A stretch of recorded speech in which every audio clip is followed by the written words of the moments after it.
Harvey, el último hombre que nombraron para proteger la República, se llamaba César y jamás renunció a su poder. Ok, bien. ¿Mueres siendo un héroe o vives lo suficiente para volverte un villano? ¿Te imaginas qué tendría que pasar por la mente de una persona para decidir si un ser humano vive o muere solo con el azar de lanzar una moneda? He mencionado en muchas ocasiones que el Guasón es uno de mis villanos favoritos. También he dicho que Magneto es uno de mis villanos favoritos. Pero esto solo genera una duda. ¿Quién es mi villano favorito? Haciéndole este video contestaré esa pregunta. Dos Caras, antes conocido como Harvey Dent, es el villano al que más respeto le tengo, por lo complicada que es su manera de pensar y actuar. Hoy analizaremos su origen, su mente, sus pros y contras, y me gustaría contestar la pregunta, a pesar de que nadie me la preguntó. ¿Por qué es mi villano favorito? Harvey Dent, un fiscal de distrito de Ciudad Gótica, el cual presumía de ser la excepción, pero terminó siendo igual o peor que todos. No hablamos de un hombre con un cargo importante que abusaba de su lugar, hablamos de un sujeto que hacía las cosas bien, pero por circunstancias de la vida se vio orillado a convertirse en un villano. Harvey se encontraba en el juzgado atendiendo el caso más importante contra la mafia, cuando en un atentado para acabar con él salpicaron un ácido muy peligroso en su rostro. Logró cubrirse, pero solo la mitad de su cara, por lo que obtuvo una cicatriz de por vida. A raíz del suceso, todo su futuro se vio afectado porque al parecer, una parte malévola salió a la luz y se apoderó de la mente de Harvey. Para este análisis voy a tomar diferentes adaptaciones y material del personaje, ya que afortunadamente hay mucho. La serie animada de los 90s, la película de The Dark Knight y los cómics como The Long Halloween y Arkham Asylum serán los pilares para este punto. Para empezar, tenemos que entender cuál es la forma de actuar de Dos Caras, comprendiendo que él no es un solo ser o una sola mente, o bueno, técnicamente sí es una sola mente, pero que está ocupada por dos personajes, Harvey Dent y Dos Caras. La dualidad es un aspecto fundamental del personaje, ya que es la explicación a muchos de sus comportamientos. En Batman el Caballero de la Noche conocemos a Harvey desde el núcleo, lo vemos como alguien entregado a la justicia y a marcar una verdadera diferencia, gracias a sus habilidades como fiscal y su inteligencia. En todas y cada una de sus versiones podemos ver un punto muy interesante, y es que cuando lidia con situaciones de enojo o frustración, libera mediante gritos y golpes todo su odio. Podemos ver cómo una voz en su cabeza es la que provoca su desborde emocional, y es como si lo controlara. Después del accidente en su rostro, Harvey y Dos Caras coexisten en una sola mente, o tal vez siempre lo hicieron, solo que ahora uno aceptó al otro. Los comportamientos pre-accidente nos hacen ver que Dent siempre fue una persona que quería cumplir sus objetivos, pagando cualquier precio y a costa de todo, solo que dentro de la ley. Pero Dos Caras no está dentro de la ley. Es como si ese rostro desfigurado fuera gráfica y mentalmente su lado asqueroso. Esos pensamientos malos que le llegaban a la cabeza no eran por casualidad. Su otra parte siempre estuvo ahí, solo que nunca la había aceptado. Podríamos decir que después del atentado contra Harvey, su mente aceptó por fin a Dos Caras, ya que fue ahí donde todo cambió y se convirtió en uno de los villanos más peligrosos de Gótica. Lo curioso es que realmente nunca quiso hacer el mal del todo. Quería acabar con la mafia que le hizo lo que le hizo, derrocar a Carmine Falcone en The Long Halloween y en El Caballero de la Noche a Salvatore Moroni, pero no importa realmente cuál capo de la mafia quisiera derribar. La cuestión es que él nunca tuvo en mente el ser un villano.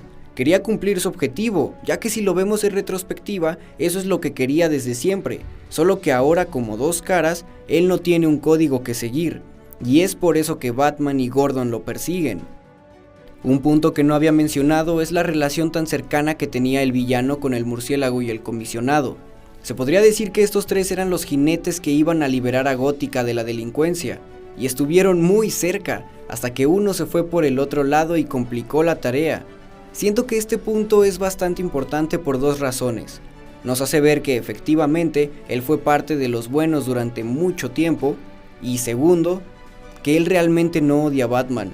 Tal vez Dos Caras sí, pero Harvey no. Pero esto de la dualidad es complicado, así que vamos de lleno con ella. Imagina que tienes dudas en un examen, las opciones son verdadero o falso. Entonces lanzas una moneda y asignas una opción a cada cara de la moneda. Si cae cara es verdadero, si cae cruz es falso. Ahora imagina que este personaje juega a eso pero con la vida de las personas. Algo que siempre me ha parecido interesante del personaje es su característica moneda. Siento que le da un toque y una distinción al resto. Pero, ¿qué significa la moneda en la psicología del personaje? Hemos mencionado muchas veces la importancia de la dualidad en dos caras, y esto se ve representado en su moneda de plata. Se puede interpretar como una lucha constante entre dos personalidades en una solamente debido a un trastorno de personalidad disociativo. Este último provoca, entre muchos síntomas, una creación de una identidad de forma involuntaria. En este caso, Dos Caras fue esa identidad que llegó y se quedó, o tal vez fue Harvey el que llegó. En este trastorno las personas relatan que escuchan voces en su cabeza que los mueve o los impulsa a hacer algo, puede ser malo o bueno. Tanto en el cómic de Batman de Long Halloween como su adaptación animada, podemos ver que a lo largo de la historia, Harvey recibe pensamientos intrusivos que alimentan su enojo y potencian sus acciones, dando paso a situaciones que no deberían de suceder si eres el fiscal de distrito.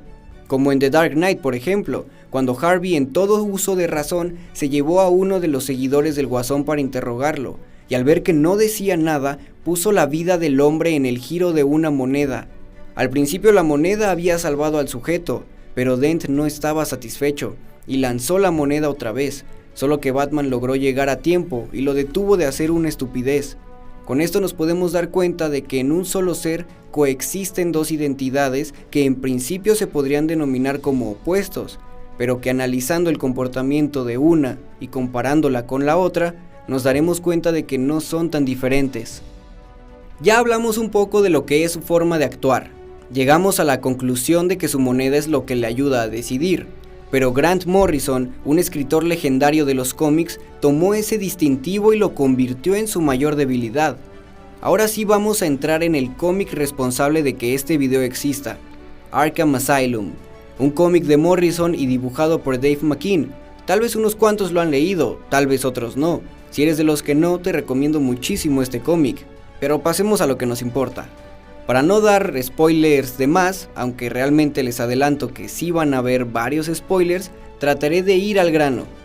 Batman entra al asilo Arkham por una nueva broma del Guasón. Tiene de rehén a todo el hospital y los trabajadores. Cuando entra, se encuentra con una doctora, la cual nos servirá como guía para conocer al hospital mientras el Guasón juega y se divierte, como siempre. En una de las habitaciones se encuentra un Dos Caras totalmente derrotado y sin capacidad para mantenerse de pie. Al pasar, Batman se da cuenta de que está sobre su propia orina y pregunta qué es lo que ha pasado con Harvey. La doctora le menciona que está curado, ya no necesita de una moneda para decidir, y le explica que primero le dieron un dado, en el cual tiene 6 diferentes soluciones a un problema. Después le dieron una baraja de tarot, y así continuaron hasta llegar a una baraja de naipes. Esto provocó en su mente que todo lo que hiciera lo tuviera que consultar con su respectivo método de decisiones, lo cual ocasionó algo que se conoce como abolomanía, que es un desorden mental el cual produce una fuerte dificultad para tomar decisiones simples de la vida cotidiana, en este caso como ir al baño. Imagina tener que escoger entre 50 posibilidades solo para decidir si puedes ir al baño o no. Esto es algo sumamente interesante. Grant Morrison tomó el aspecto clave del personaje y lo usó, de cierta forma contra él, dándole así una de sus debilidades psicológicamente más fuertes, ya que es un ser humano, una bala acabaría con él, un golpe muy fuerte acabaría con él, cosas que a ti y a mí nos afectarían. Pero hablemos de sus fortalezas, las cuales te adelanto, no son pocas. Como mencioné, es una persona sumamente inteligente y buena para pelear. Tiene una defensa cuerpo a cuerpo bastante aceptable, su puntería es decente, pero su verdadera fortaleza es su estrategia, algo por lo que lo respeto mucho. Es capaz de mover a toda la ciudad a su voluntad sin que Batman lo detecte y salirse con la suya, hasta que el murciélago eventualmente lo capture. Pero no es simplemente un villano con una apariencia destacable, sino que es un villano completo en todos los aspectos. Creo que con esto contesté la pregunta. Es mi villano favorito por todo lo antes mencionado. Es tan interesante que te motiva a saber un poco más de él. Y sí, el detalle de su moneda es algo clave. aunque pueda ser su mayor debilidad. ¿O no? Antes de terminar, quiero contarles cómo termina la historia del cómic del que hablamos previamente. Batman captura al Joker y el Joker captura a Batman. Están en una disputa para saber qué hacer. El Guasón es tan impredecible que quiere dejarlo ir, pero a la vez quiere acabar con el murciélago. El único capaz de decidir no podía ser otro que el Dos Caras. Le dan su mítica moneda con un lado destrozado y un lado en perfectas condiciones. Si la moneda que cae en el lado que está completo, el murciélago es libre. Si cae en el maltratado, se queda aquí con nosotros. La moneda se lanza y cae en la mano de Dent. Puede irse, es libre. El Guasón se va con Batman para ser encarcelado de nuevo, y cuando regresamos con Dos Caras, vemos en su mano que el lado que realmente cayó no fue el que dijo que era. Pero ¿quién se preocuparía por mí?, mencionó, y el cómic se terminó. ¿Tú qué crees que signifique esto? ¿Quieres ver una buena adaptación del personaje? Ve la película del Caballero de la Noche, dirigida por Christopher Nolan. Aquí vemos a un personaje que poco a poco cae en su propia trampa, hasta que abraza a su verdadero yo. En The Long Halloween parte 1 y 2, es una película, la cual adapta el cómic del que hablamos en el video. Si no eres tan fan de leer historietas, puedes ver esta película animada, la cual toma las bases del cómic y las adapta de una forma muy interesante, aunque totalmente recomiendo más el cómic. La serie animada de los 90s es una de las caricaturas más trascendentes de todos los tiempos, ya que nos dio a un Batman muy diferente, y sobre todo por la galería de villanos que maneja, los cuales van desde Clayface hasta Dos Caras, el cual tiene un arco muy bueno que te recomiendo totalmente, y es algo que realmente no te puedes perder. Por hoy sería suficiente. Tenía bastantes ganas de hablar de este personaje, ya que es la primera vez que lo hago. Espero que te haya gustado el video y te agradecería que me lo hagas saber con un comentario. Este video sirve solamente como entretenimiento, ya es algo repetitivo que diga que así es, pero siempre es necesario recordarlo. No quiero que esta opinión la tomes literal ni mucho menos, pero bueno, los veo la próxima semana con un nuevo video y ya se la saben. Para este y más videos, suscríbete y dale like.